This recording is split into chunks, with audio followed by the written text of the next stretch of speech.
وَلَيْسَتِ التَّوْبَةُ لِلَّذِينَ يَعْمَلُونَ السَّيِّئَاتِ، اور وہ توبہ ان کی نہیں جو گناہوں میں لگے رہتے ہیں، یعنی گناہوں میں پڑے رہتے ہیں اور توبہ میں تاخیر کرتے جاتے ہیں، حتیٰ یہاں تک کہ اذا حضر احدهم الموت، جب ان میں سے کسی کو موت آئے، ساری زندگی توبہ کرنے سے گریز کرے، گناہوں میں لگا رہے، اور پھر جب موت سامنے آ جائے، قال انی تبت الآن، تو کہے اب میں نے توبہ کی۔ یعنی توبہ قبول کرنے کا جو وعدہ اوپر کی آیت میں گزرا وہ ایسے لوگوں کے لیے نہیں ہے۔ جو لوگ موت سے پہلے توبہ کر لیں، اللہ تعالیٰ ان کی توبہ قبول فرمائے گا، اور اللہ نے اس کا وعدہ فرمایا۔ اور جو موت کو دیکھ کر توبہ کریں تو اللہ مالک ہے، جو چاہے کرے،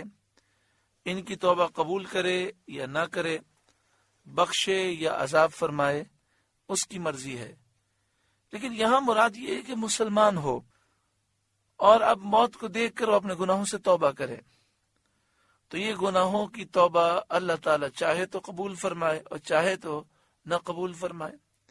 اور موت سے پہلے توبہ کرے تو اللہ نے اپنے ذمہ کرم پر اپنے فضل سے یہ لازم فرمایا کہ میں اس کی توبہ قبول فرماؤں گا۔ ہاں، جس نے ساری زندگی کفر میں گزاری اور موت کو دیکھ کر اس نے توبہ کی تو پھر اس کی توبہ قبول نہیں ہوگی۔ ایسے شخص کا خاتمہ کفر پر ہوگا اور پھر وہ ہمیشہ جہنم میں جلتا رہے گا، کیونکہ ساری زندگی اس نے کفر میں گزاری۔ اب موت کو دیکھ کر، موت کے فرشتوں کو دیکھ کر اب وہ کفر سے توبہ کرتا ہے تو وہ توبہ قبول نہیں۔ وَلَلَّذِينَ يَمُوتُونَ وَهُمْ كُفَّارٌ، اور نہ ان کی توبہ قبول ہے جو کافر مریں۔ أُولَئِكَ أَعْتَدْنَا لَهُمْ عَذَابًا أَلِيمًا، ان کے لیے ہم نے دردناک عذاب تیار کر رکھا ہے۔ اس سے معلوم ہوا کہ وقت موت کافر کی توبہ اور اس کا ایمان مقبول نہیں۔ یا ایھا الذین آمنوا، اے ایمان والوں، لا یحل لکم ان ترثوا النساء کرہا، تمہیں حلال نہیں کہ عورتوں کے وارث بن جاؤ زبردستی۔ زمانے جاہلیت کے لوگ مال کی طرح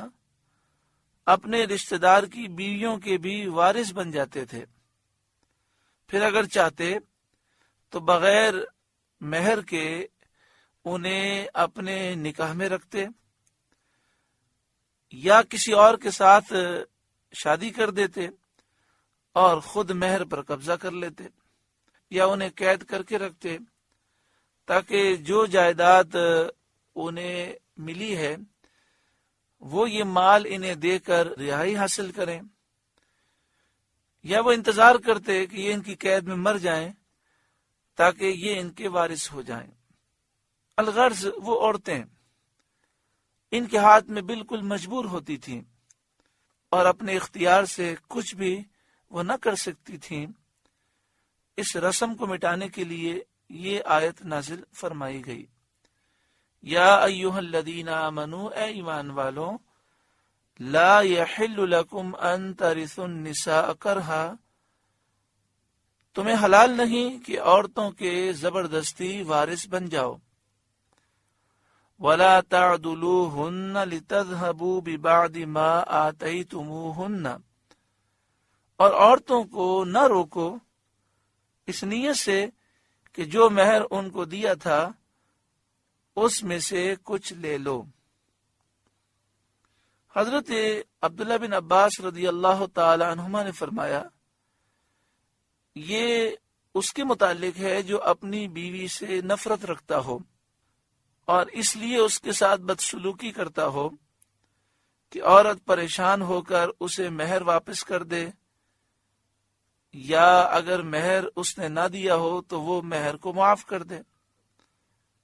تو اللہ تعالیٰ نے اس کی ممانعت فرمائی۔ حضرت عبداللہ بن عباس رضی اللہ تعالی عنہما آپ اس آیت کے شان نزول کو اس طرح سمجھا رہے ہیں، ایسے لوگ جو اپنی بیوی سے کمال نفرت رکھتے تھے اور اسے طلاق بھی نہیں دیتے تھے، اس کے ساتھ بدسلوکی کرتے، ظلم کرتے، تاکہ یہ عورت پریشان ہو کر مہر واپس کر دے۔ یہ اس صورت میں کہ جب وہ شوہر مہر دے چکا ہو، اور اگر مہر اس نے نہ دیا ہو تو وہ اسے پریشان کرتے تھے تاکہ یہ عورت جو ہے مہر کی معافی کا اعلان کر دے اور کہے مجھے مہر نہیں چاہیے۔ تو اللہ تعالیٰ نے اس کی ممانعت فرمائی، وَلَا تَعْدُلُوهُنَّ لِتَذْهَبُوا بِبَعْدِ مَا آتَيْتُمُوهُنَّ، اور عورتوں کو نہ روکو اس نیت سے کہ جو مہر ان کو دیا تھا اس میں سے کچھ لے لو۔ ایک قول یہ ہے کہ لوگ عورت کو طلاق دیتے، پھر عدت کے دوران رجوع کر لیتے، پھر دوبارہ طلاق دے دیتے، اس طرح اس کو لٹکا کے رکھتے، یعنی نہ وہ اسے بیوی کے حقوق دیتے اور نہ اسے آزاد کرتے کہ دوسری جگہ نکاح کر لے، تو اس سے منع فرمایا گیا۔ ایک قول یہ ہے کہ میت کے اولیاء کو خطاب ہے، کسی کا انتقال ہو جائے تو اس کے رشتہ داروں کو خطاب ہے کہ وہ میت کی زوجہ کو دوسرا نکاح کرنے سے منع نہ کریں، جب وہ عدت گزار لے تو دوسرا نکاح وہ کر سکتی ہے۔ یعنی اس آیت کریمہ کے ذریعے کئی رسموں کو ختم کیا گیا، الا ان یاتین بفاحشۃ مبینہ، مگر اس صورت میں کہ صریح بے حیائی کا کام کریں۔ یہ مراد یہ ہے کہ وہ عورت شوہر کی نافرمان ہو، اسے تکلیف دیتی ہو، اس کے گھر والوں کو تکلیف دیتی ہو، بد زبان ہو، یا وہ بے حیائی کے کاموں میں ملوث ہو، تو پھر خلا چاہنے میں کوئی حرج نہیں۔ خلا کے معنی یہ ہیں کہ شوہر مال لے کر اسے طلاق دے دے۔ وَعَاشِرُوهُنَّ بِالْمَعْرُوفِ، اور ان سے اچھا برتاؤ کرو، اچھا سلوک کرو، کھلانے میں، پہنانے میں، بات چیت میں اور زوجیت کے تمام امور میں ان کے ساتھ اچھا سلوک کرو۔ فَإِن كَرِهْتُمُوهُنَّ، پھر اگر وہ تمہیں پسند نہ آئیں، اپنی زوجہ کے متعلق کوئی شخص یہ خیال کرتا ہو کہ یہ میرے نکاح میں رہنے کے قابل نہیں ہے، اس وجہ سے کہ بد اخلاق ہے یا اس کی صورت ناپسند ہو، تو فرمایا کہ صبر کرو اور جدائی مت چاہو۔ فَإِن كَرِهْتُمُوهُنَّ، پھر اگر وہ تمہیں پسند نہ آئے، فَعَسَىٰ أَن تَكْرَهُوا شَيْئًا وَيَجْعَلَ اللَّهُ فِيهِ خَيْرًا كَثِيرًا، تو قریب ہے کہ کوئی چیز تمہیں ناپسند ہو اور اللہ اس میں بہت بھلائی رکھے۔ یعنی مراد یہ ہے کہ اگر ایسا معاملہ ہو، بیوی شوہر کے لیے ناپسندیدہ ہو اخلاق کی وجہ سے یا کسی اور وجہ سے، تو طلاق دینے میں جلد بازی نہ کی جائے، گھر کو نبھانے کی کوشش کی جائے۔ ہو سکتا ہے کہ کوئی چیز انسان کو ناپسند ہو مگر اللہ تعالیٰ نے اس میں خیر کثیر کو رکھا ہو۔ یہاں پر مفسرین فرماتے ہیں کہ خیر کثیر سے مراد مثلا نیک صالح اولاد ہے